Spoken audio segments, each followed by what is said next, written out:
Hello friend, स्वागत है आपका अपने यूट्यूब चैनल जी के वर्ल्ड 01 में। इस वीडियो में हम पढ़ेंगे सीटेट परीक्षा 2023-24 से 25 महत्वपूर्ण प्रश्न जो कि हिस्ट्री इतिहास से होंगे। ये पार्ट 11 है। इसके पहले हमने 10 पार्ट तक कवर किया है। अगर आपने 10 पार्ट नहीं देखा है तो जाके चैनल की प्लेलिस्ट में देख लीजिए। 10 पार्ट में हमने 25-25 बहुत ही इंपॉर्टेंट क्वेश्चन किया है। तो चलिए शुरू करते हैं पार्ट 11 क्वेश्चन नंबर 1 से। क्वेश्चन नंबर 1, निम्नलिखित में मुगल कालीन चित्रकला के विषय में कौन सा कथन असत्य है? ऑप्शन ए, दक्षिण भारत में भी इस कला में चित्रकला का विकास हुआ। ऑप्शन बी, इस कला की चित्रकला में नारी चित्रण नहीं किया गया। ऑप्शन सी, चित्रकला की दृष्टि से यह युग इतिहास में महत्वपूर्ण स्थान रखता है। ऑप्शन डी, नाथद्वार, जयपुर, बूंदी, दतिया आदि स्थानों पर विविध प्रकार की चित्रकला के केंद्र थे। तो सही आंसर हो जाएगा आपका ऑप्शन बी, इस कला की चित्रकला में नारी चित्रण नहीं किया गया है। ये मुगल कालीन चित्रकला के विषय में गलत है। बाकी तीनों कथन सही है तो आपका ऑप्शन बी सही आंसर हो जाएगा। नेक्स्ट क्वेश्चन हो जाएगा आपका क्वेश्चन नंबर 2, निम्नलिखित में से कौन सी शर्त पुरंदर की संधि में नहीं थी? ऑप्शन ए, संभाजी मुगल मनसबदार बन गया। ऑप्शन बी, बीजापुर से युद्ध करने का वचन दिया। ऑप्शन सी, शिवाजी ने 23 दुर्ग मुगलों को दे दिया। ऑप्शन डी, आगरा दरबार में उपस्थित होने का वचन दिया। तो सही आंसर हो जाएगा आपका ऑप्शन डी, आगरा दरबार में उपस्थित होने का वचन दिया। ये शर्त पुरंदर की संधि में नहीं थी। बाकी तीनों संधि, शिवाजी ने 23 दुर्ग मुगलों को दे दिए, बीजापुर से युद्ध करने का वचन दिया, संभाजी मुगल मनसबदार बन गया, ये तीनों संधि में शामिल थी पुरंदर की। बाकी ये आगरा दरबार में उपस्थित होने का वचन दिया, ये पुरंदर की संधि में शामिल नहीं थी शर्त। नेक्स्ट क्वेश्चन हो जाएगा आपका क्वेश्चन नंबर 3, निम्नलिखित में से कौन सा विद्रोह औरंगजेब के शासनकाल में नहीं हुआ? ऑप्शन ए, जाट विद्रोह। ऑप्शन बी, गोरखा विद्रोह। ऑप्शन सी, मराठा विद्रोह। ऑप्शन डी, बुंदेलों का विद्रोह। तो सही आंसर हो जाएगा आपका ऑप्शन ए, जाट विद्रोह। जाट विद्रोह जो है वो औरंगजेब के शासनकाल में नहीं हुआ। बाकी गोरखा विद्रोह, मराठा विद्रोह और बुंदेलों का विद्रोह ये तीनों औरंगजेब के शासनकाल में हुआ था। नेक्स्ट क्वेश्चन हो जाएगा आपका क्वेश्चन नंबर 4, सिकंदर के आक्रमण के समय मगध का शासक कौन था? Option A, Mahapadmananda. Option B, Shudraka. Option C, Kalajit. Option D, Ghanananda. तो सही आंसर हो जाएगा आपका ऑप्शन डी, घनानंद। घनानंद सिकंदर के आक्रमण के समय मगध का शासक था। नेक्स्ट क्वेश्चन हो जाएगा आपका क्वेश्चन नंबर 5, निम्नलिखित में से किस मौर्य शासक ने वितस्ता नदी के किनारे श्रीनगर की स्थापना की? ऑप्शन ए, बिंदुसार ने। ऑप्शन बी, चंद्रगुप्त ने। ऑप्शन सी, दशरथ ने। ऑप्शन डी, अशोक ने। तो सही आंसर हो जाएगा आपका ऑप्शन डी, अशोक ने। अशोक ने वितस्ता नदी के किनारे श्रीनगर की स्थापना की। इतिहासकार मानते हैं कि श्रीनगर मौर्य सम्राट अशोक द्वारा बसाया गया था। नेक्स्ट क्वेश्चन हो जाएगा आपका क्वेश्चन नंबर 6, निम्नलिखित में से किस नगर के समीप अजंता एलोरा की गुफाएं स्थित हैं? ऑप्शन ए, नासिक के समीप। ऑप्शन बी, अहमदाबाद के समीप। ऑप्शन सी, औरंगाबाद के समीप। ऑप्शन डी, पुणे के समीप। तो सही आंसर हो जाएगा आपका ऑप्शन सी, औरंगाबाद के समीप। औरंगाबाद के समीप अजंता एलोरा की गुफाएं स्थित हैं। नेक्स्ट क्वेश्चन हो जाएगा आपका क्वेश्चन नंबर 7, निम्नलिखित में से कौन हिंदू शाही वंश का संस्थापक था? Option A, Bhimpal. Option B, Jaipal. Option C, Anangpal. Option D, Kallar. तो सही आंसर हो जाएगा आपका ऑप्शन डी, कल्लर। कल्लर जो था वो हिंदू शाही वंश का संस्थापक था। नेक्स्ट क्वेश्चन हो जाएगा आपका क्वेश्चन नंबर 8, महमूद गजनवी के समय भारत आने वाला विदेशी यात्री कौन था? Option A, Amir Khusro. Option B, Ibn Battuta. Option C, Alberuni. Option D, Minhaj us Siraj. तो सही आंसर हो जाएगा आपका option C, Alberuni. Mahmud Ghaznavi के समय भारत आने वाला विदेशी यात्री अलबरूनी था। नेक्स्ट क्वेश्चन हो जाएगा आपका क्वेश्चन नंबर 9, इल्तुतमिश को दिल्ली सल्तनत का प्रथम वैध तुर्की सुल्तान माना जाता है क्योंकि? ऑप्शन ए, दिल्ली के अमीरों ने उसे मान्यता प्रदान की। ऑप्शन बी, खलीफा ने उसे मान्यता प्रदान की। ऑप्शन सी, गजनी के शासक ने उसे मान्यता प्रदान की। ऑप्शन डी, गौर के शासक ने उसे मान्यता प्रदान की। तो सही आंसर हो जाएगा आपका ऑप्शन बी, खलीफा ने उसे मान्यता प्रदान की। इल्तुतमिश को दिल्ली सल्तनत का प्रथम वैध तुर्की सुल्तान माना जाता है क्योंकि खलीफा ने उसे मान्यता प्रदान की थी। नेक्स्ट क्वेश्चन हो जाएगा आपका क्वेश्चन नंबर 10, शक कहाँ के शासक थे? ऑप्शन ए, वर्मा के। ऑप्शन बी, सौराष्ट्र के। ऑप्शन सी, अफगानिस्तान के। ऑप्शन डी, दक्कन के। तो सही आंसर हो जाएगा आपका ऑप्शन डी, दक्कन के। शक दक्कन के शासक थे। नेक्स्ट क्वेश्चन हो जाएगा आपका क्वेश्चन नंबर 11, निम्नलिखित में से कौन सा धर्म वेदों में विश्वास करता है? ऑप्शन ए जैन धर्म, ऑप्शन बी हिंदू धर्म, ऑप्शन सी बौद्ध धर्म, ऑप्शन डी उपर्युक्त तीनों। तो सही आंसर हो जाएगा आपका ऑप्शन बी हिंदू धर्म। हिंदू धर्म जो है वो वेदों में विश्वास करता है। ये इंपॉर्टेंट क्वेश्चन है और सबको मालूम होगा, इसका आंसर हिंदू धर्म होगा। नेक्स्ट क्वेश्चन हो जाएगा आपका क्वेश्चन नंबर 12, निम्नलिखित में से वह कौन सा विद्वान था जो अलाउद्दीन के विजय अभियानों में भी उसके साथ साथ रहा? Option A Alberuni, option B Badayuni, option C Amir Khusro, option D फरिश्ता। तो सही आंसर हो जाएगा आपका ऑप्शन सी अमीर खुसरो। अलाउद्दीन के विजय अभियानों में उसके साथ साथ रहने वाला विद्वान अमीर खुसरो था। नेक्स्ट क्वेश्चन हो जाएगा आपका क्वेश्चन नंबर 13, निम्नलिखित में से कौन सा स्थान बहमनी राज्य की प्रथम राजधानी था? Option A Gulbarga, option B Daulatabad, option C Bijapur, option D Golconda.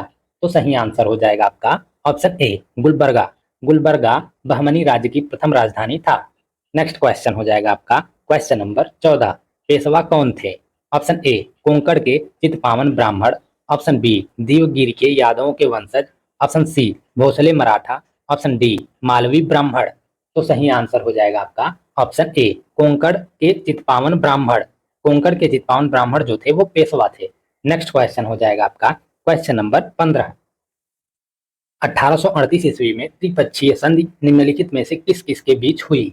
Option A अंग्रेजों, मराठों और दोस्त मोहम्मद के बीच, ऑप्शन बी शाह सुजा रणजीत सिंह और अंग्रेजों के बीच, ऑप्शन सी शाह सुजा दोस्त मोहम्मद और मराठों के बीच, ऑप्शन डी इनमें से किसी के बीच नहीं। तो सही आंसर हो जाएगा आपका ऑप्शन बी शाह सुजा रणजीत सिंह और अंग्रेजों के बीच। त्रिपक्षीय संधि जो 1838 ईस्वी में हुई थी वह शाह सुजा रणजीत सिंह और अंग्रेजों के बीच हुई थी। नेक्स्ट क्वेश्चन हो जाएगा आपका क्वेश्चन नंबर 16, सुधारों व प्रशासनिक व्यवस्था के आधार पर इस गवर्नर जनरल को आधुनिक भारत का निर्माता कहा जाता है? ऑप्शन ए लॉर्ड डलहौजी को, ऑप्शन बी लॉर्ड कार्नवालिस को, ऑप्शन सी लॉर्ड वेलेजली को, option D Lord William Bentinck को। तो सही आंसर हो जाएगा आपका ऑप्शन ए लॉर्ड डलहौजी को। सुधारों व प्रशासनिक व्यवस्था के आधार पर लॉर्ड डलहौजी को आधुनिक भारत का निर्माता कहा जाता है। नेक्स्ट क्वेश्चन हो जाएगा आपका क्वेश्चन नंबर 17, ब्रिटिश भारत में पड़ने वाले अकालों का परिणाम यह हुआ कि ऑप्शन ए कृषि का विकास अवरुद्ध हो गया, ऑप्शन बी अकाल ग्रस्त क्षेत्रों से जनसंख्या का सामूहिक प्रवर्जन, ऑप्शन सी जमींदारों और काश्तकारों के मध्य तथा साहूकारों एवं ऋणग्रस्त कृषकों के मध्य भयंकर तनाव, ऑप्शन डी उपर्युक्त सभी। तो सही आंसर हो जाएगा आपका ऑप्शन डी उपर्युक्त सभी। तीनों मतलब ब्रिटिश भारत में पड़ने वाले अकालों का परिणाम तीनों था। कृषि का विकास अवरुद्ध हो गया, अकालग्रस्त क्षेत्रों से जनसंख्या का सामूहिक प्रवर्जन हो गया, जमींदारों और काश्तकारों के मध्य तथा साहूकारों एवं ऋणग्रस्त कृषकों के मध्य भयंकर तनाव हो गया। नेक्स्ट क्वेश्चन हो जाएगा आपका क्वेश्चन नंबर 18, ऑल इंडिया किसान सभा की स्थापना कब हुई तथा इसका प्रथम अधिवेशन कहाँ हुआ? ऑप्शन ए 1936 ईस्वी में लखनऊ में, ऑप्शन बी 1939 ईस्वी में हैदराबाद में, ऑप्शन सी 1931 ईस्वी में इलाहाबाद में, ऑप्शन डी 1934 ईस्वी में कलकत्ता में। तो सही आंसर हो जाएगा आपका ऑप्शन ए 1936 ईस्वी में लखनऊ में। ऑल इंडिया किसान सभा की स्थापना 1936 ईस्वी में हुई थी और इसका प्रथम अधिवेशन लखनऊ में हुआ था। नेक्स्ट क्वेश्चन हो जाएगा आपका क्वेश्चन नंबर 19, भारत सेवक समाज की स्थापना किस वर्ष हुई थी तथा इसके संस्थापक कौन थे? ऑप्शन ए 1900 ईस्वी में गोपाल कृष्ण गोखले, ऑप्शन बी 1902 ईस्वी में ज्योतिबा फूले, ऑप्शन सी 1903 ईस्वी में एम.जी. रानाडे, ऑप्शन डी 1906 ईस्वी में आत्माराम पांडुरंग। तो सही आंसर हो जाएगा आपका ऑप्शन ए 1900 ईस्वी में गोपाल कृष्ण गोखले। भारत सेवक समाज की स्थापना 1900 ईस्वी में हुई थी तथा इसके संस्थापक गोपाल कृष्ण गोखले थे। नेक्स्ट क्वेश्चन हो जाएगा आपका क्वेश्चन नंबर 20, वह कौन सा ब्रिटिश था जिसे सर्वप्रथम भारतीय राष्ट्रीय कांग्रेस का अध्यक्ष बनने का गौरव प्राप्त हुआ? Option A George Yule, option B A Webb, option C William Wedderburn, option D Henry Cotton. तो सही आंसर हो जाएगा आपका option A George Yule. George Yule प्रथम ब्रिटिश भारतीय राष्ट्रीय कांग्रेस के अध्यक्ष बनने वाले व्यक्ति थे। नेक्स्ट क्वेश्चन हो जाएगा आपका क्वेश्चन नंबर 21, सर्वप्रथम थियोसोफिकल सोसाइटी की स्थापना किसने की? ऑप्शन ए एनी बेसेंट ने, ऑप्शन बी लोकमान्य तिलक ने, ऑप्शन सी मैडम ब्लावात्स्की एवं कर्नल ओलकॉट ने, ऑप्शन डी जॉन सिन्यूरा एवं मैडम भिकाजी। तो सही आंसर हो जाएगा आपका ऑप्शन सी मैडम ब्लावास्की एवं कर्नल ओलकॉट। सर्वप्रथम थियोसॉफिकल सोसाइटी की स्थापना मैडम ब्लावास्की एवं कर्नल ओलकॉट ने की। नेक्स्ट क्वेश्चन हो जाएगा आपका क्वेश्चन नंबर 22। रॉलेट एक्ट के विरोध में महात्मा गांधी ने प्रारंभ किया था। ऑप्शन ए असहयोग आंदोलन, ऑप्शन बी आमरण अनशन, ऑप्शन सी दांडी यात्रा, ऑप्शन डी व्यक्तिगत सत्याग्रह। तो सही आंसर हो जाएगा आपका ऑप्शन ए असहयोग आंदोलन। रॉलेट एक्ट के विरोध में महात्मा गांधी ने असहयोग आंदोलन प्रारंभ किया था। नेक्स्ट क्वेश्चन हो जाएगा आपका क्वेश्चन नंबर 23। महापाषाणों का संबंध किस काल से है? ऑप्शन ए नवपाषाण काल से, ऑप्शन बी ताम्रपाषाण काल से, ऑप्शन सी मध्यपाषाण काल से, ऑप्शन डी अभिनूतन काल से। तो सही आंसर हो जाएगा आपका ऑप्शन ए नवपाषाण काल से। महापाषाणों का संबंध नवपाषाण काल से है। लगभग 1000 ईसा पूर्व से ईसवी सन की आरंभिक सदियों तक प्रायद्वीपीय उच्च भागों में महापाषाणिक संस्कृति के लोगों का समय माना जाता है। इसका पता हमें बड़े बड़े पत्थरों के टुकड़ों से घेर कर बनाई गई कब्रों यानी महापाषाण से चलता है। नेक्स्ट क्वेश्चन हो जाएगा आपका क्वेश्चन नंबर 24। साइमन कमीशन के विरोध का प्रमुख कारण क्या था? ऑप्शन ए अनुचित समय पर आगमन, ऑप्शन बी कमीशन की सिफारिशों से असंतुष्टि के कारण, ऑप्शन सी कमीशन के सभी सदस्य अंग्रेज होने के कारण, ऑप्शन डी कमीशन द्वारा भारत विरोधी दृष्टिकोण अपनाने के कारण। तो सही आंसर हो जाएगा आपका ऑप्शन सी कमीशन के सभी सदस्य अंग्रेज होने के कारण। साइमन कमीशन के विरोध का प्रमुख कारण कमीशन के सभी सदस्यों का अंग्रेज होना था। नेक्स्ट क्वेश्चन हो जाएगा आपका क्वेश्चन नंबर 25। वैदिक साहित्य के ग्रंथों में निम्नलिखित में से कौन शामिल नहीं है? Option A Veda, option B Upanishad, option C Aranyaka, option D स्मृतियां। तो सही आंसर हो जाएगा आपका ऑप्शन डी स्मृतियां। वैदिक साहित्य के ग्रंथों में स्मृतियां शामिल नहीं, बाकी वेद उपनिषद और आरण्यक तीनों शामिल हैं।